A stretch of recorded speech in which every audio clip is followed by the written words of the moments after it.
আমার মনে হয় ইন্টারিম সরকারের ব্যর্থতাগুলোর মধ্যে এটা অনেক বড় একটা ব্যর্থতা যে নারীরা জুলাইয়ে ভ্যানগার্ড হিসেবে ছিল, যে নারীরা জুলাইয়ের সম্মুখ সারিতে থেকে যুদ্ধ করেছে, আজকে সেই নারীরা শুধুমাত্র নিরাপত্তার বাইরে বেরোতে পারছে না। আমরা রাতের বেলা তো দূরের কথা, আমরা দিনের বেলা বাইরে বেরোতে ভয় পাচ্ছি। এটার একমাত্র কারণ আমার মনে হয় যে ধর্ষণের শাস্তিটা কার্যকর না করা দ্রুততম সময়ে। আমরা প্রত্যেকটা ধর্ষণ কাণ্ডের পরে যদি দেখি যে পুরো দেশে একটা তুমুল আন্দোলন গড়ে ওঠে, এবং আমার মনে হয় সেই আন্দোলনকে থামাতেই একটা বিবৃতি কিংবা তদন্ত কমিটি গঠন, এরকম নাটকীয় পর্যায়গুলো একের পর এক দৃশ্যপটে আসে, কিন্তু শাস্তি আসলে কার্যকর হয় না। আমরা চাই যে ধর্ষণ প্রমাণিত হওয়ার পর ভিকটিমকে সর্বোচ্চ সহযোগিতা করবে প্রশাসন, এবং এটা দ্রুততম সময়ে সুষ্ঠু তদন্ত এবং কার্যকর শাস্তি জনসম্মুখে কার্যকর শাস্তি নিশ্চিত করতে হবে।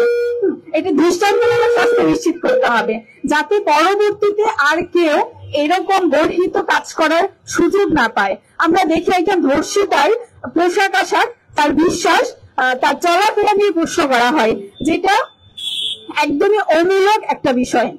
একজন নারী, সে আসলে তখন তার মানসিক অবস্থা কিংবা শারীরিক কন্ডিশন এতটাই ভালনারেবল হয়, এবং সেই সময়টাতে আমরা চিন্তা করি সে আমার মতাদর্শের নারী কিনা, সে তার পোশাক ঠিক ছিল কিনা, সে আসলে কোথায় গিয়েছিল, সে একা কেন গিয়েছে, অবান্তর প্রশ্ন করে বিচার প্রক্রিয়াকে বরং দীর্ঘায়িত করা হয়।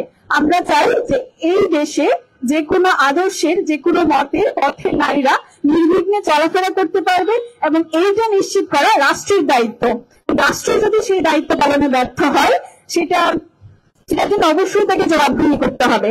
এবং আমরা জুলাইতে যে দীর্ঘ ফেসিবাদের অবসান ঘটাতে সক্ষম হয়েছি, এবং যে আশা আকাঙ্ক্ষা নিয়ে আমরা অন্তর্বর্তীকালীন সরকার গঠন করেছি, সেই সরকার আমাদের যথেষ্ট নিরাপত্তা দিতে ব্যর্থ হয়েছে।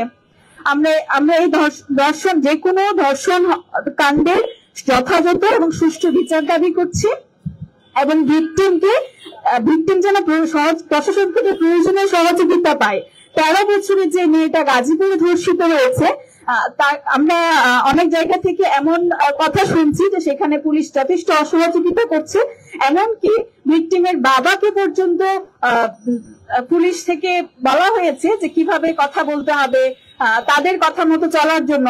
আমরা চাই এটা সুষ্ঠু তদন্ত হোক এবং দ্রুততম সময়ে শাস্তিটা কার্যকর হোক, এবং শিশুদের জন্য একটা নিরাপদ পরিবেশ গড়ে ওঠে, একটা নিরাপদ রাষ্ট্র গড়ে ওঠুক।